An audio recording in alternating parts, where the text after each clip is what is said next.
Yes. दोस्तों नमस्कार, आदाब, सत श्री अकाल। उर्मिलेश संवाद के इस कार्यक्रम में आपका बहुत बहुत स्वागत है। मैं हूं उर्मिलेश। अपने देश में जब कभी समता, सामाजिक न्याय, इस तरह के मूल्यों, इस तरह के विचारों की बात होती है तो भारत के संविधान की ड्राफ्टिंग कमेटी के चेयरमैन डॉक्टर बी.आर. अंबेडकर के बाद जिन कुछ लोगों का नाम आता है उनमें बिंदेश्वरी प्रसाद मंडल यानी बीपी मंडल और इसके बाद विश्वनाथ प्रताप सिंह, इन दो लोगों का नाम जरूर आता है। वंचित समाजों के लोग, उत्पीड़ित समाजों के लोग, असमानता, डिस्क्रिमिनेशन, तरह तरह के इन चीज़ों से जो बेहाल लोग हैं वो इनको बहुत इज्जत देते हैं, अपने नायक महानायक की तरह देखते हैं और कुछ लोग नाराज भी होते हैं, इनके नाम से चिढ़ते भी हैं। लेकिन जब भारत के समाज में समतामूलक मूल्यों की स्थापना पुख्ता हो जाएगी तब सभी लोग इनको जाहिर है आदर करेंगे। लेकिन आज भी मेजॉरिटी कम्युनिटी जो समाज की है इनको अपना हीरो मानती है। लेकिन दोस्तों, बीपी मंडल या विश्वनाथ प्रताप सिंह, इनके बाद जो लोग माने जाते हैं, बहुत सारे लोग जिन्होंने मंडल कमीशन की रिपोर्ट को लाने, उसके एग्जीक्यूशन में बहुत महत्वपूर्ण रोल अदा किया, उसमें या यूं कहा जाए कि बीपी सिंह की मदद या उनका समर्थन या उनको प्रेरित करने में बहुत मदद की, उनका साथ दिया। उसमें शरद यादव का नाम, रामविलास पासवान का नाम, लालू प्रसाद यादव का नाम, मुलायम सिंह यादव का नाम, कांशी राम जी का नाम, इन सब का नाम लिया जाता है। लेकिन बहुत सारे ऐसे लोग हैं जिनका बहुत महत्वपूर्ण योगदान था मंडल कमीशन के एग्जीक्यूशन में, उस रिपोर्ट को लाने में और उस रिपोर्ट को एक तरह से रिपोर्ट सबमिट हो सके, रिपोर्ट लागू हो सके, कमीशन को एक्सटेंशन मिल जाए, इन चीजों में जिनका बहुत बड़ा रोल था उनका नाम आमतौर पे नहीं लिया जाता है। तो ऐसे कुछ गुमनाम नायक हैं जिनके कारण एक्सटेंशन मिला मंडल आयोग को। ऐसे कुछ गुमनाम नायक हैं जिन्होंने उस रिपोर्ट के लेखन में बहुत महत्वपूर्ण रोल अदा किया। हम इनके बारे में आपको सिलसिलेवार जरूर बताएंगे, लेकिन आज हम उस शख्स के बारे में बताने जा रहे हैं जिस शख्स ने मंडल आयोग जब बना मोरारजी देसाई के शासन में, तो मोरारजी देसाई की सरकार 77 में बन गई 24 मार्च को, लेकिन 28 जुलाई 1979 को सरकार चली गई। तो बिंदेश्वरी प्रसाद मंडल की अगुवाई में जो 79 में आयोग बना था उसका भविष्य भी अंधकारमय हो गया कि यह मंडल आयोग क्या करेगा। डिफंक्ट हो गया, पता नहीं क्या होगा। चौधरी चरण सिंह की सरकार कुछ महीने के लिए बनी, उस समय भी कुछ नहीं हो सका।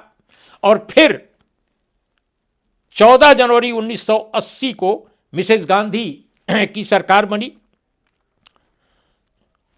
1980 में जब इंदिरा गांधी की वापसी हुई, उस वक्त एक बड़ा प्रश्न था कि क्या मंडल आयोग की रिपोर्ट, मंडल आयोग को क्या एक्सटेंशन मिलेगा, क्योंकि उसका वक्त खत्म हो रहा था। तब जिस शख्स के कारण मंडल आयोग फिर से हरकत में आया, उस शख्स का नाम है पी शिवशंकर। और पी शिवशंकर भारत के कानून मंत्री थे इंदिरा गांधी के रिजीम में, और राजनीति में आने से पहले वो आंध्र प्रदेश हाई कोर्ट के जज थे। बहुत पढ़े लिखे व्यक्ति थे, संघर्ष से पढ़ाई लिखाई की और संघर्ष से ही कामयाबी की बुलंदियों पर वो पहुंचे। स्वयं वंचित समाज से आते थे। तो पी शिवशंकर ने मिसेज इंदिरा गांधी को कन्विंस किया कि ये क्यों जरूरी है, ये पूरे देश के लिए क्यों जरूरी है कि इस आयोग को एक्सटेंशन मिले।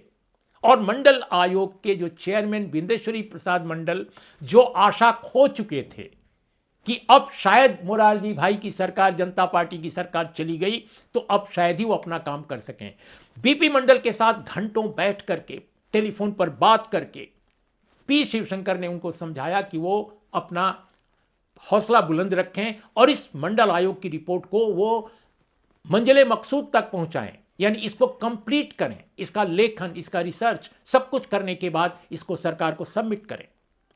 तो ये काम जो किया जिस शख्स ने, वो पी शिवशंकर है। संयोग है दोस्तों कि आज उनका परिनिर्वाण दिवस है। वो 10 अगस्त 1929 को पैदा हुए आंध्र प्रदेश में, और 27 फरवरी यानी आज की तारीख 2017 को उनका परिनिर्वाण दिवस था है। तो इसलिए आज मैं पी शिवशंकर साहब को याद कर रहा हूं, उनके काम को और उनके नाम को और उनकी बेहतरीन कोशिशों को, जिससे देश के लाखों करोड़ों लोगों को सामाजिक न्याय की रोशनी मिली। पी शिवशंकर ने न सिर्फ इस आयोग को एक्सटेंशन दिलवाया, बल्कि जब मिसेस गांधी के राज में, जब ज्ञानी जैल सिंह होम मिनिस्टर थे, तो रिपोर्ट सबमिट हुई। उस रिपोर्ट के सबमिशन के बाद लगातार उन्होंने संघर्ष किया कि मिसेस इंदिरा गांधी के दौरान ही इस रिपोर्ट को किसी तरह से इसको लागू कराया जा सके। लेकिन दोस्तों, इसके लिए इंदिरा गांधी ने पहल की। बहुत सारे लोग समझते हैं कि इंदिरा गांधी ने इसको बिल्कुल चाहा ही नहीं, ऐसा नहीं है। आर्गुमेंट जिस तरह के दिए, लॉजिक जिस तरह के दी उनके कानून मंत्री ने, यानी शिवशंकर साहब ने, इंदिरा गांधी को लगा कि हाँ, ये काम होना चाहिए। लेकिन दोस्तों, उस समय कांग्रेस पार्टी में और इंदिरा गांधी की सरकार में एक बहुत स्ट्रांग लॉबी थी, एक स्ट्रांग लॉबी थी जो पॉलिटिकल अफेयर्स कमेटी में भी थी और जो कांग्रेस वर्किंग कमेटी में भी थी और जो कैबिनेट थी उसमें भी थी। बहुत स्ट्रांग लॉबी। और वो कौन कौन थे उसमें दोस्तों? मुख्य रूप से जो थे पीवी नरसिंह राव। पीवी नरसिंह राव के अलावा उसमें थे प्रणब मुखर्जी, फिर उसमें आर वेंकटरमन थे, कमलापति त्रिपाठी थे, और इसके अलावा भी उसमें कई ऐसे लोग थे। हाँ, एक ज्ञानी जैल सिंह थे उस कमेटी में जरूर, जो इस पक्ष में थे कि हर कीमत पर उसे लागू किया जाना चाहिए। लेकिन आर वेंकटरमन, कमलापति त्रिपाठी, प्रणब मुखर्जी और सबसे बढ़ चढ़कर पीवी नरसिंह राव, जो अध्यक्षता जिनको मिली कमेटी की, और इन लोगों ने रिकमेंड किया कि किसी कीमत पर इस रिपोर्ट को लागू नहीं करना चाहिए। इससे समाज में बहुत ही विध्वंस होगा, बहुत ही कटुता बढ़ेगी, और यह कुछ नहीं है, इसमें कोई फायदा नहीं है। मिसेस इंदिरा गांधी को पी शिवशंकर समझाते रहे। पी शिवशंकर ने इंदिरा गांधी को समझाने के लिए और भी कई लोगों को अपने साथ लिया। उसमें चंद्रजीत यादव थे, जो बहुत ही वरिष्ठ मंत्री थे, सीपीआई से आए थे, लेकिन कांग्रेस के जनरल सेक्रेटरी थे, सेक्रेटरी जनरल, और ताकतवर थे। इंदिरा गांधी उन पर भरोसा करती थी। दूसरे जो नेता थे वो श्रीमती एम चंद्रशेखर थी, वो भी बहुत महत्वपूर्ण थी। शंकरानंद थे। इन तमाम नेताओं ने कोशिश करी, और भी बहुत सारे नाम हैं, लेकिन ये सब मोबिलाइजेशन जो हो रहा था वो पी शिवशंकर जी की तरफ से हो रहा था। लेकिन इंदिरा गांधी ने नहीं माना, और अंततः मंडल कमीशन की रिपोर्ट नहीं लागू की जा सकी पूरे इंदिरा गांधी के शासनकाल में। फिर इसके बाद दोस्तों, आप जानते हैं, राजीव गांधी आए। राजीव गांधी जी आए तो इन्होंने समझाने की उनको भी कोशिश की, और जब उन्होंने समझाने की कोशिश की तो शुरू में पॉजिटिव अप्रोच, पॉजिटिव रुख था राजीव गांधी का। लेकिन फिर पीवी नरसिंह राव, आर वेंकटरमन, कमलापति त्रिपाठी, प्रणब मुखर्जी, ज्ञानी और ये जो लोग थे, वे, इसके अलावा वसंत साठे और मणिशंकर अय्यर, दो ऐसे व्यक्ति थे जो लगातार राजीव गांधी को ये कोशिश कर रहे थे उनको समझाने की कि आप पी शिवशंकर की बात हरगिज मत मानिए। लेकिन पी शिवशंकर ने हिम्मत नहीं हारी। वो लगातार कोशिश करते रहे कि राजीव गांधी जी मंडल कमीशन की रिपोर्ट को लागू करें, और इससे कांग्रेस को दक्षिण में ही नहीं, उत्तर में भी बहुत बड़ा जनाधार मिलेगा। और यह वैसे भी राष्ट्र निर्माण के लिए जरूरी है, क्योंकि अगर समाज का बहुत बड़ा तबका किन्हीं कारणों से वंचित है, उसको रिप्रेजेंटेशन नहीं मिल रहा है, तो मिलना चाहिए। और सबसे बढ़कर भारत के संविधान का यह वादा था कि ओबीसी कम्युनिटी जो आज कहलाती है, उसको एफर्मेटिव एक्शन मिलना चाहिए। और यह संविधान का आर्टिकल 340 है, जिसके आधार पर पिछड़ा वर्ग आयोग बना। पहला आयोग काका कालेलकर की अगुवाई में बना, जिसने कि कुछ खास नहीं कर सका, और दूसरा आयोग बीपी मंडल के नेतृत्व में बना पिछड़ा वर्ग का। यह आर्टिकल 340 के तहत बना। बाबा साहब भीमराव अंबेडकर ने जो इस्तीफा अपना दिया था कानून मंत्री के रूप में नेहरू कैबिनेट से, उसमें यह भी एक मुद्दा था कि ओबीसी के लिए, भले ही उस समय ओबीसी ये नाम प्रचलित नहीं था, लेकिन पिछड़े वर्गों के लिए आरक्षण उपलब्ध कराने के लिए कमीशन बनना चाहिए। ये आवाज अंबेडकर ने भी उठाई थी। तो इसलिए दोस्तों, जब ये बात चल रही थी उस समय राजीव गांधी को जो इल एडवाइज या गलत सलाह देने वालों में वसंत साठे और मणिशंकर अय्यर बहुत प्रमुख थे। इसके अलावा जो पुराने नेता जिनका नाम हमने आपको गिनाया वह तो थे ही। दोस्तों, जब कार्यकाल खत्म हो रहा था तब भी आपको मैं बताऊं उन्होंने बहुत मदद की थी। और मंडल आयोग की रिपोर्ट जब जब ये कंप्लीट हो गई थी, उसी बीच में ये सब सिलसिला चल ही रहा था। तब तक राजीव गांधी जी का आप जानते हैं स्थितियां जो देश में खराब हुई, वो अलग पहलू है। लेकिन 88-89 के बीच में उनके ऊपर बहुत बड़ा आरोप लगा बोफोर्स का। और श्रीमान विश्वनाथ प्रताप सिंह, जिनसे कैबिनेट के दौरान पी शिवशंकर की उतनी ज्यादा नहीं पड़ती थी, क्योंकि शिवशंकर पूरी तरह राजीव गांधी के साथ थे, नेहरू गांधी फैमिली के वफादार थे, कांग्रेस के कमिटेड मेंबर थे।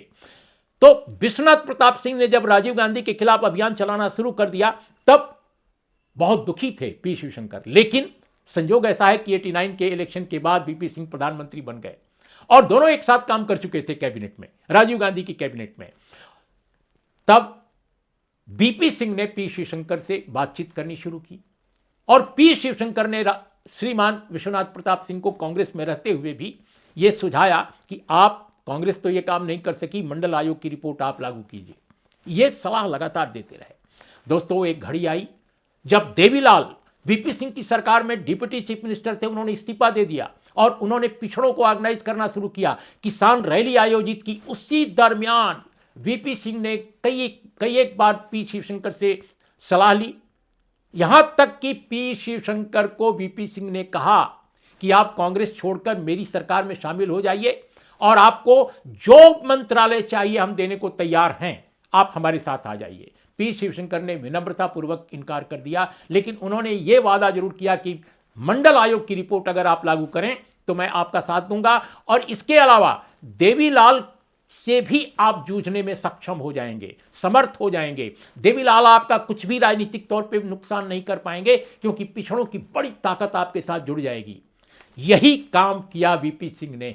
6 अगस्त को कैबिनेट की बैठक बुलाई, 6 अगस्त 1990 को, और उस कैबिनेट बैठक की तैयारी वो पहले से कर चुके थे। इसके लिए कॉन्फ्रेंस में उन्होंने शरद यादव और श्रीमान रामविलास पासवान को लिया था। लालू यादव उस समय कैबिनेट में नहीं थे, वो बिहार के मुख्यमंत्री थे। तब दोस्तों आपको मैं बताऊं कि इस वक्त एक प्रेजेंटेशन दिया रामविलास पासवान ने कैबिनेट की बैठक में, और उस समय जो वीपी सिंह थे, उनके जो जो प्रिंसिपल सेक्रेटरी थे, प्रिंसिपल सेक्रेटरी साहब थे बीजी देशमुख, और उनके जो कैबिनेट सेक्रेटरी थे विनोद पांडे। बीजी देशमुख को भी नहीं मालूम था कि आज की कैबिनेट की बैठक में होने क्या जा रहा है, एजेंडा उनको भी नहीं मालूम था, लेकिन विनोद पांडे को मालूम था, क्योंकि वो कैबिनेट सेक्रेटरी थे। दोनों ने आंखों में बात की, ये हो क्या रहा है, ये क्या मंडल आयोग लेकर बैठ गए, लेकिन वो कुछ कह नहीं सकते थे। भारत का प्रधानमंत्री ये कह रहा है। और अंत में जब रामविलास पासवान ने प्रेजेंटेशन किया तब फाइनल हो गया और ड्राफ्ट बन गया कि क्या कहना है। 7 अगस्त 1990 को पार्लियामेंट में वीपी सिंह को ऐलान करना था। ऐलान क्या करें, वो ड्राफ्ट कैसे, वो क्या, कौन लिखेगा, वो क्या भाषण होगा, इस पर बीजी देशमुख और कलीमुल्ला साहब जो ज्वाइंट सेक्रेटरी थे वीपी सिंह के पीएमओ में, दोनों साहब को, यानी देशमुख साहब और कलीमुल्ला साहब को वीपी सिंह ने जो ड्राफ्ट तैयार किया गया था बीजी देशमुख और अन्य लोगों द्वारा, सरकार के जो सलाहकार थे, उस ड्राफ्ट को उन्होंने कहा कि नहीं, आप लोग पी शिवशंकर के यहां जाइए, उनको दिखाइए। पी शिवशंकर को फोन किया वीपी सिंह ने और यह ड्राफ्ट उनके यहां आया। उन्होंने पूरा ड्राफ्ट चेंज कर दिया, सो दैट कि सुप्रीम कोर्ट में अगर यह मामला जाए तो इसको कोई कॉन्ट्रडिक्ट ना कर सके, इसको कोई खारिज ना कर सके। सुप्रीम कोर्ट में यह मामला प्रिवेल करे और कोई इसका बाल बांका ना कर सके इस ऐलान का, इस सरकार के प्रस्ताव का। और वही हुआ, सुप्रीम कोर्ट में यह मामला गया, चैलेंज किया गया, लेकिन सुप्रीम कोर्ट से मंडल आयोग को पूरी तरह संस्तुति मिल गई और फिर लागू किया गया 2 साल के बाद। तब सरकार बदल गई थी, लेकिन लागू हुआ। तो मैं यही कहना चाहता था दोस्तों आज कि पी शिवशंकर के बगैर मंडल आयोग भारत में शायद शायद नहीं लागू हो सकता था। एक तो एक्सटेंशन दिलाना, मंडल आयोग की रिपोर्ट को लागू कराने के लिए मशक्कत करना, तमाम नेताओं को मोबिलाइज करना, और तो और कानूनी तौर पे भी वीपी सिंह को महत्वपूर्ण सलाह देना, अद्भुत घटना है। और दोस्तों एक बात जरूर बताकर अपनी बात खत्म करूंगा कि जब ये सब कुछ हो गया तो कांग्रेस पार्टी ने वर्किंग कमेटी और पीएससी की जो पॉलिटिकल अफेयर्स कमेटी की बैठक थी उसको बुलाया, और उस बैठक में 22 से भी ज्यादा नेता शामिल थे। और मैं आपको बताऊं कि उसमें यह तय किया गया कि इस रिपोर्ट को लागू करने का हम विरोध करेंगे, मंडल आयोग को लागू कराने के जो सरकार की कोशिश है वीपी सिंह की, उसका हम विरोध करेंगे। और अल्टीमेटली हुआ यह कि 6 सितंबर 1990 को राजीव गांधी ने लोकसभा में विपक्ष के नेता के तौर पे मंडल आयोग की सिफारिशों के विरोध में 2.5 घंटे पानी पी पी कर भाषण दिया मंडल आयोग की रिपोर्ट के खिलाफ। लेकिन उन्हीं की पार्टी के राज्यसभा में जो नेता थे मिस्टर पी शिवशंकर, और राज्यसभा में लीडर ऑफ अपोजिशन थे। लीडर ऑफ अपोजिशन लोकसभा में कौन था? Rajiv Gandhi. Leader of opposition कौन था राज्यसभा में?